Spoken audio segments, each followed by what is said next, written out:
আল্লাহু আকবারের ধ্বনিতে যারা সাম্প্রদায়িক গন্ধ পায়, আমরা বলবো এই পৃথিবীতে থাকার তোর কোনো অধিকার নাই। ঠিক না বেটে? নামাজ পড়লেই যদি সাম্প্রদায়িকতা হয়, ভার্সিটির প্রাঙ্গণে যদি তারাবির নামাজ পড়লে এটা সাম্প্রদায়িক গন্ধ পাওয়া যায়, কোরআন তিলাওয়াত করা যদি সাম্প্রদায়িক গন্ধ পাওয়া যায়, যারা এটা বলবে ওদের পৃথিবীতে থাকার কোনো অধিকার নাই। ঠিক না বেটি? কথা বলেন।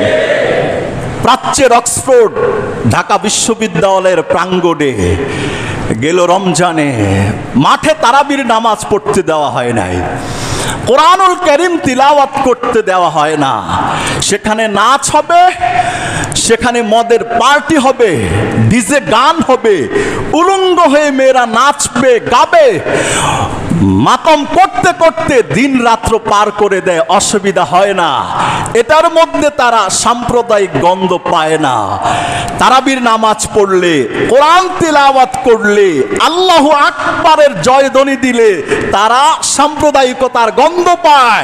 এরা বাংলাদেশের শত্রু, বাংলাদেশের দুশ্মন ছাড়ার কিছু নয়। আরো জোরে বলুন না ঠিক না বেঠিক? আল্লাহর জমিন, জমিন কার? আসমান কার? পৃথিবী কার? সব সৃষ্টি করেছেন কে? আল্লাহর জমিনে আল্লাহ পাকের জয় গান চলবে না বন্ধ হয়ে যাবে?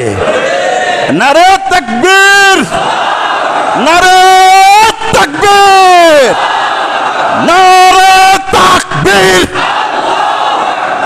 নারে তাকবীর। কোরআন সুন্নাহর আলো সংসদে জালো, দিলে দিলে জালো, নারে তাকবীর। এক জায়গায় আল্লাহু আকবারের ধ্বনি বন্ধ করে দিলে হাজারো জায়গা থেকে লাখো কোটি মুমিন আল্লাহু আকবারের ধ্বনিতে পৃথিবীকে প্রকম্পিত করে তোলে। ঠিক না বেটে? আল্লাহ নামের ধ্বনি পৃথিবীর সব জায়গায় চলবে। ঠিক না বেঠিক? আল্লাহ পাকের এই ধ্বনিকে যেখানেই বন্ধ করে দেওয়ার চেষ্টা করা হয়, বুঝতে হবে আল্লাহ পাকের কোরআনের ভাষায় ওয়ালাউ কারিহাল কাফিরুন, এরাই হলো কোরআনের ভাষায় চিহ্নিত কাফের। ঠিক না বেঠিক?